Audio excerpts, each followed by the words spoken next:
there's few issues that we're trying to address. One is that there is a post-COVID conditions, and we do need to have conversation about what type of strategies do we put in place, an environment that we really created to respond to the COVID conditions. From time to time we must engage with investors, we must give certainty and assurance, to those who are willing to take their money and put it into use in our space to create a much needed job. We need to give them certainty that the government is doing its part. But importantly, is the type of returns, for investors. Do you have a government that is ready to invest in the security of electricity supply? They have a government that is ready to invest in the industrial development to ensure that industries are supported with all the infrastructural development that they need. But also there's various packages that we put up to stimulate and protect investment, and we have to work with the provincial government, national government, and other agencies of government, and all of them, they are here today to actually have this conversation, to actually confirm with us why Ekurhuleni is the best place to invest, to live, but also to play. Now, this conference, in my view, by a strategic city like Ekurhuleni, which is a logistic hub, a manufacturing hub, an aviation hub, it is very timely because the lot of value economically is always locked in logistics. If the logistic capital actually shakes itself, it is unlocking that value. That's the excitement I have about it. Digital technology is the modern and the future economy.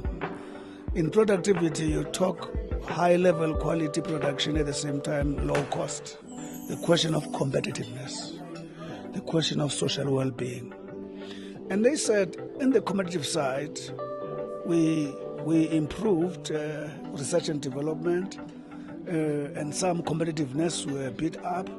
But on the health and skills, it agreed that is where our economy is restrained and constrained.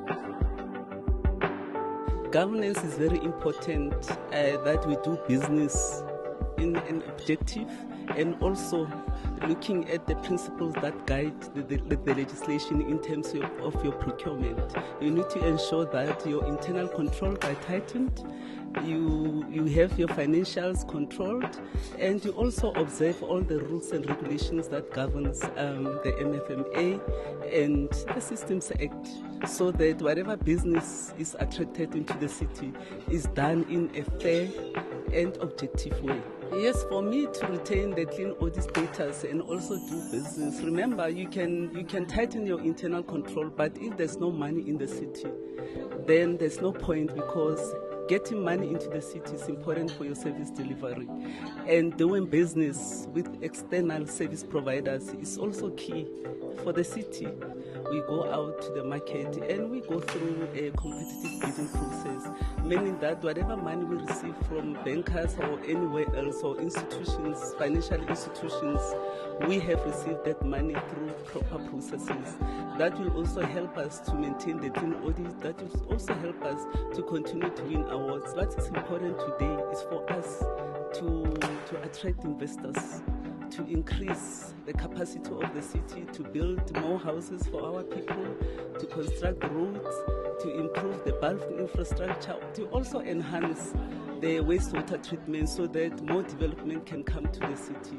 So it's important that we match all, and all must be at the same platform, because you can't increase the platform of the other against the other. So service delivery and governance should be at the same level. Today's purpose is to gather together all investors as the city of Ekurhuleni, and to make sure that we collaborate with the private sector.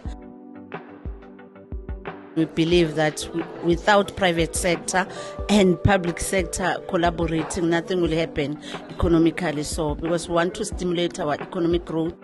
We're here to collaborate with them. That's the purpose, to talk to them, talk to each other about opportunities, whether in their side or on the side of the city of Ekurhuleni. Because here we want to stimulate our Ekurhuleni economy, but also is to make sure that the programs that we have as the Economic Development Department are the most programs that we want to stimulate our economy. This is the first one. Through the EPEP program, which is the Presidential Stimulus Program, we're able to collaborate with the private sector, give them opportunities for them to upskill and give opportunities to young kids and also upcoming SMEs. So through that, we're stimulating that economy as the city of Ekurhuleni.